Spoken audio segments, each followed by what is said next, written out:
Des bandes à London TV. Non, c'était pas la première fois au Bazala ensemble. Nénet na mobali, il y a de fête Miraïsa. Mbala calculé tant naïe que moi ce pas yazali, ce qui a quoi au moins aya na moto pe na express. Moto ezala express. Ndé oki au comme en temps normal au ba ça makambo yena Nénet. Ba conseiller Miraïsa mizongela na ndako. Miraïsa a sali effort na même minute wana azoi na ndako.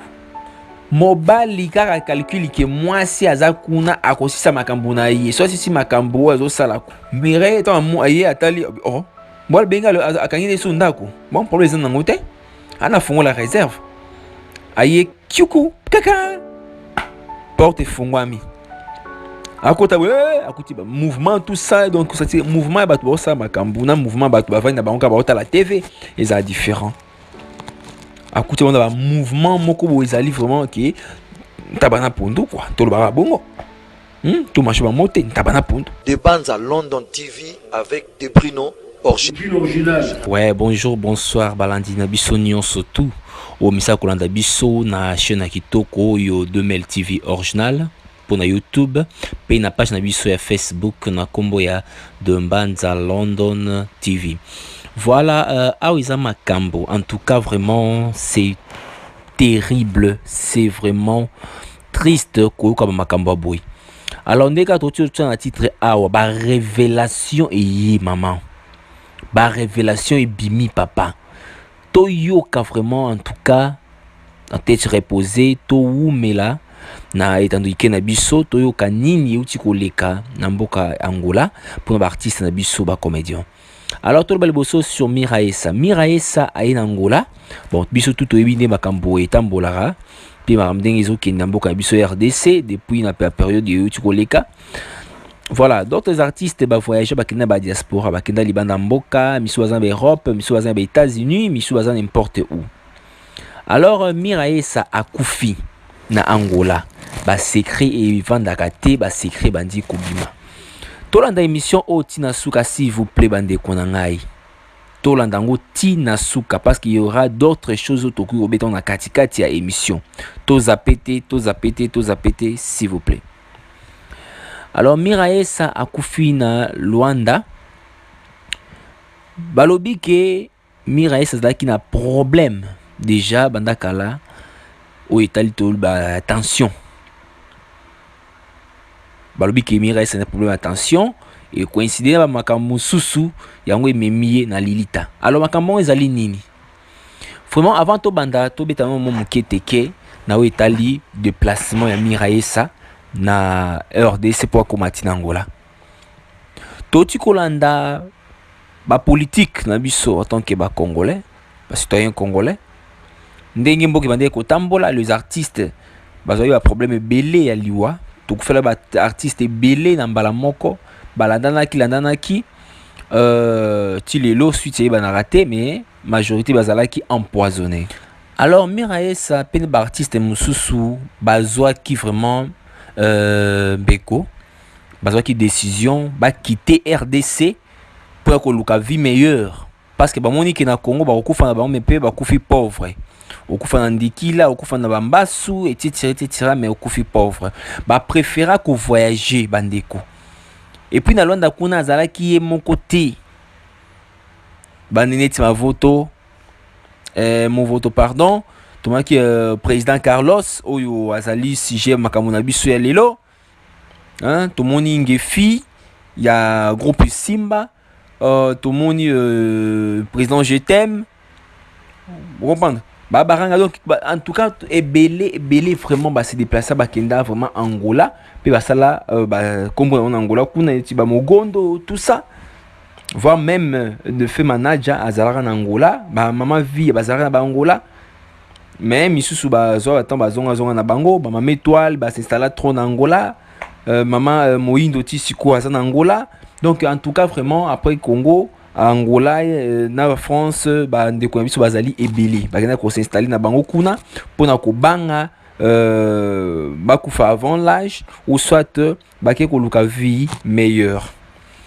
Alors na kati ya mboka Angola utolobela te kisika oyo Miraïsa azalaki parmi ba artistes phare, donc artiste congolaise au bande qui représenter vraiment ou ce bande comme mema na pona bango kilo hein de balobaki ah mais ma charge donc mire sande comme mema maman na charge il y a artiste congolais na katia Angola vraiment et ça l'a pas si vraiment pour ba makamba boy. Moi j'ai vécu avec maman Miraessa mon kié ou na vanda na ye na comprenant Asolara très bien, Azali bon, quand même Azalaki, pardon, une femme de caractère, hein, il faut qu'on le dise, femme de caractère, mais Azalaki muta vérité, donc ceux qui ont dit les Kambuto, Bouzo, bon, on a télé mino balamoko, en tout cas, avec qu'on toléré Bouzo bamingiti. Dans un peu de temps, il y a qu'à participer, na télé-réalité na moko, donc c'était vraiment amusant. Toyoka bien eloko na loba. Il y avait un matanga oyo yande kona biso atika biso déjà paix à son âme Diana Makila.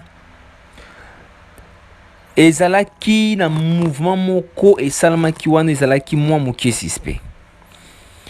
Premièrement place ezalaki car na ezalaki palanka, première fois ezalaki palanka. Tant ezalaki palanka. Et c'était bien passé, zalaki wana, tout ça, tout ça, mais il n'y avait pas la présence de Miraessa. Il y avait la présence de Carlos, M. Carlos, dans ces cas, ils ont la présence de Nénette, mais Miraessa a quitté. Alors, toi, tu vas dire que Miraessa, comment expliquer à été, tout ça va dire que non, on a un problème entre Yé et Nénette, il est au moins ma belle salama qui n'a dit, oh, en bon? Oui, et le conning. Parce que les bomba ti bato ya koyoka motema pio ba beta ma flash bato mi ba comprendre yango. Alors nini lekaki Carlos Mobali ya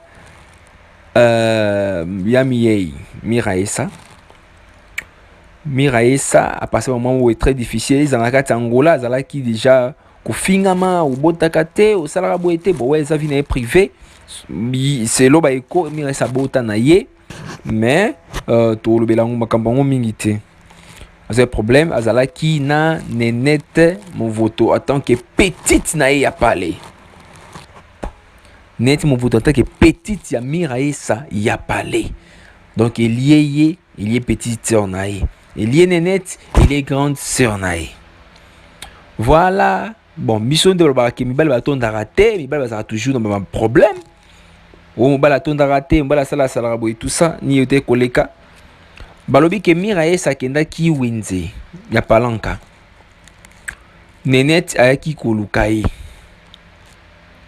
Nénette ayaki kolukaye akuti Carlos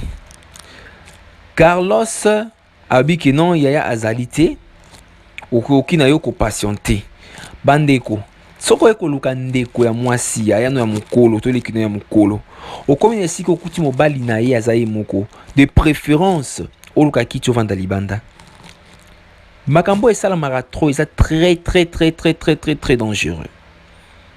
Alors soki osali keba te okwe na libulu parce que balobi ke ntaba na pondu le choix est clair il faut eliamam sikoyo yo matiti ok place ntaba azali ok komitika yo moko na munoko ya ntaba ovandi wana taba niekuti ya bukuti yo asisi yo oyo bakoko silisa sikoyo ba problème eye ko surge famille monene eye kozanga grand personnalité grand mutu grand artiste oyo alima oyo kutu to revaka azonga na scène ya théâtre na niveau ya Congo.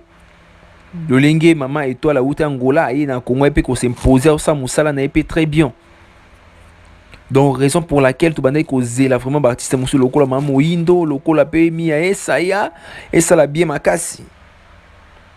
Une affaire vraiment assez triste to kababilo kwa boui. Nénette aye azozela Miraessa. Avandi. Babi ke Carlos abengi Miraessa. Et ça dit que nazoleka place boy. Ok, c'est bon.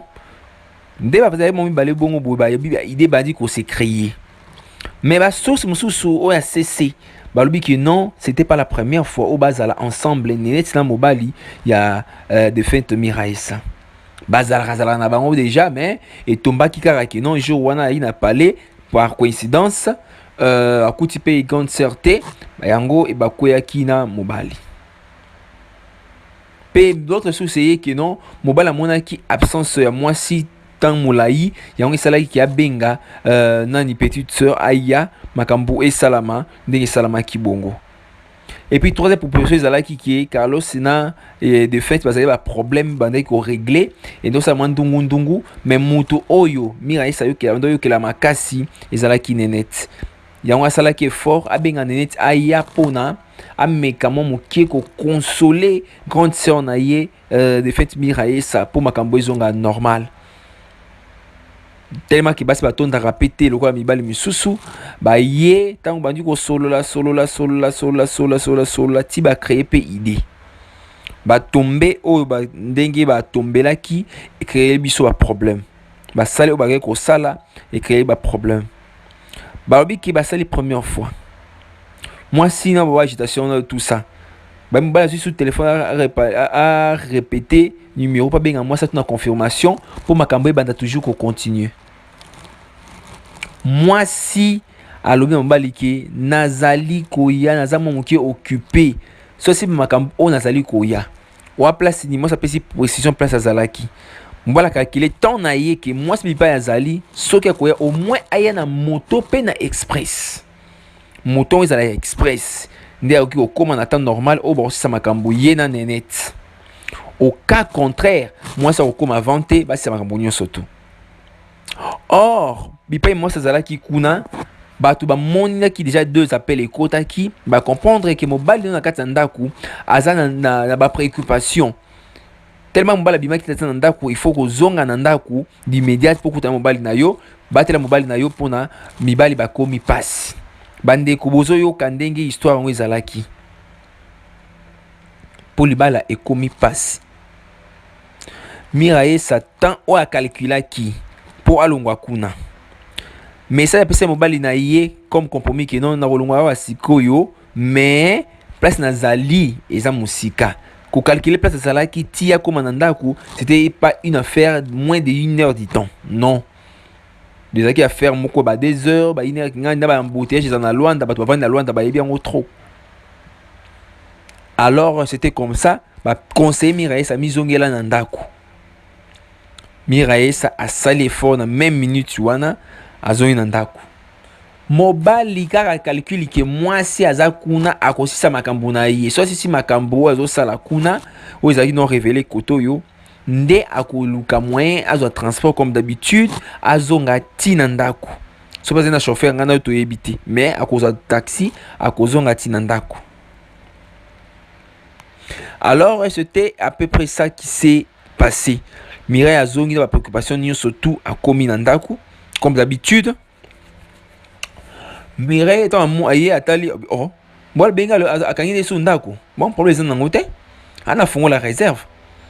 Aye kyuku kaka. Porte fongwami. Akota akuti ba mouvement tout ça donc ça c'est mouvement ba to ça makambu na mouvement ba to ba vana ba onka ba ota la TV et ça différent. Akuti on a un mouvement moko bo ezali vraiment que tabana pondo quoi to le ba bongo to marche ba moté tabana pondo awande bazali kambo ezali Mireille abandi ko regretter bandi ko reprocher petite petite libala eza pasi na baka oyo nazana ngo yo moko yebi ngo bien bato batchola nga bafinga nga tout ça masque de vieille ba finga ba taxer ba kombo nyonso to Miraye sa na bande ko eza ya solo bato ba taxa Miraye sa na ndenge nyonso tout bande ko ne bana basi to azaki mutu azalaki vraiment ada olinga mana bato ebele pe bato ebele ya mitema likundu ba inaka effort o azala fille de caractère o milaki sakaboy o salaka boy tout ça. Alors Miraye sa apesi mbeko wana petit asense ba excuse zango lo côté ozokanisa boy tout ça asiminzela palanga na ye Mireille et kota ki likambango salia ki vraiment maman na passe bande ko eza triste ko kuta vraiment mobali na yo na ifakata ya modèle wana et puis ezaka te kuti mobali na yo mobali olingi mingi et puis ça peut ka te mobali olingi mingi mobali ozwi na situation moko difficile na ndenge ya pasi parce bande ko finga bande ko critiquer yo et puis si li bongo te petite sœur na yo propre donc petit mou confia to lo babongo pour petit na biologique te petit mou confia na ba théâtre na ba film belé ba sala ensemble na ba ndonzinge belé ba sala ensemble donc moi na vraiment ko petite sœur na ye a beti miraye sa mon sinjo miraye sa partie à wana a combien ba problème moko ya santé élevé muke tension muke boye bande ko na ngai est-ce que eza vraiment normal mobali na abima vraiment na petite sœur ou bien tena petite mou confia et ça peut normal petite mou confia abima na mobali ya grande sœur na ye mo sinjo modèle obo ya ndenge nini nga option baloba ki non nani tazali lesbien en tout cas nga zotia makambo vraiment na mesa te parce que nazala ba preuve na ngoti na ki pe écho na ngoti na ko yoka ba écho mais na mitu na écho na ngoti peut-être ici a changé mais la source o ba pesi ba information o eza ba source o ba ton bazali vivant ba na Luanda misu ba na Kinshasa alors des salles qui palpitation bongo akomaki na ba agitation makasi akomaki ba palpitation makasi de monaki ke miraye ça a piqué crise brisque ou ça là qui ba rapitaye mbangu na ba hôpital mais c'était déjà très compliqué la situation était vraiment donc chaotique akufi comme avant d'akana na ba côté wanka ba palanka ba vokumbi tout ça morgue ya pembeni kuna ezali morgue ya sanatorium donc il est sana hein place batu ba tuber ba traitement na bango tout ça donc fina morgue ya sana moko to yebisanga ki ono abadaki na maladie ya kati ndeki ndeki kuna balandela li sous situation ngo so ki za maladie ya kati comme te causer problème ou soit quelque chose nde salaki ete ya miyei miraesa nde toyebi biso nyonso tu bandeko esali pasi makasi na hôpital ya sanatorium kaka nanga akufi bato bake morgue ko comme d'habitude tokendaka morgue mpona ko déposer corps et puis pe mpona tosala pe lisusu ba topanza sango comme d'habitude biso bapanzi sango balobi ke Carlos na kati ya morgue alingi abetama na famille artistique alingi abetama na corps journalistique alingi abetama na famille biologique oyo ya Miraesa donc grand frère ya Miraesa alingi tout te makofi so ezali mpona intervention te ya basécurité ya hôpital sanatorium elingi ezala très grave et il y a qui vraiment est très grave donc bah menacer vraiment Carlos mais c'est Carlos bah menacer qui nous bah moins intervention qui mouki en tête ça mobile na kaka mambele kai ça ma famille tout ça donc à l'amiable quoi alors biso to kozala toujours couper ça bino ba information ya sûr ya mombamba makambu oyo na bisi bino esili boete ba révélation mosusu ko ya à propos ya makambo oyo yo beti muninga mosinjo lelo bako beta yo to ba beta mwana yo déjà ba source ezalaki mo muke suspect po Nenette net mo voto auto ko kufela mwana na ye ya mobali o esalaki ke monsieur Carlos papa Carlos comme neto bengela kai azwa matanga wana en charge. Papa Carlos azwa matanga wana en charge bandeko na ngai. Mira aloba que c'est normal parce que mobile azo sala pa ya petite sœur, c'est tout à fait normal bandeko. Nzoki ezalaki makambo mosusu na se wana. Nzoki ezalaki makambo mosusu ebatamaki na se ya makambo ya nini oyo ya enterrement. Asali makambo c'est tout à fait bien ici. Alors reste à savoir une chose. Moi, oui, bien sûr, mon vote. Ah, tu as essayé de faire loin dans bazo grimacer mobile bazo le babakambo tout ça. Balobi bien que moi na peut-être mon un peu moins compliqué parce que comment expliquer enterrer zala ya bongo avec beaucoup de joie, beaucoup de gaspillage. Entre salama na ndenge salama kiwana. Donc c'était pas une chose facile à croire. Quand vous pétez non, mobile il y a grande sœur, des dépenses pour ma cambe qui est très bien quand on a facilité boy. Alors biso to zabazo bati to la rappel to ça la analyse. To kota ba source fiable pe to ça la analyse makambo mususu pour to comme na conclusion to mona effet ya likambo pe forme likambo yango ndenge ezaleli. Vraiment c'est triste. Tout quelqu'un baboué vraiment caqué. Tout coup fait la grande artiste na makambo mususu te. Na poison te na minité. A fait li bolingo. Kofi bolingo n'existait pas. Bolingo n'existait pas. Ya miré a tiki biso makambo bolingo ngote. Ceux actés par amour à la vivante. A fait une condition mususu te makambo mususu. Artiste amune tozo luka zonga na mboka tam une fois. Rien. Faut bande quoi ça li passe makasi en tout cas beau liker vidéo, beau partager à 100% parce qu'il y aura d'autres révélations. Tout ça les photos benga vraiment batu ya Luanda. Batu ya Luanda basa dispo to benga batu ya Luanda to solana bango en direct. Donc vous a toujours branché la page Nabiso de Mata London TV, puis la chaîne Nabiso de Mail TV. Donc benga Bata London en direct, peut-être vous avez voix ça Bata London working de la biso, maman Moïndo to contacter. Ngefi to contacter ba pesa biso ba matière. Ba sa biso vraiment ni nezoleka, pe ni eleka qui en réalité à part au de pesibino comme message. Abonnez-vous, partagez le message. On est toujours ensemble, que Dieu nous bénisse tous. Merci. Bye. De Banza London TV.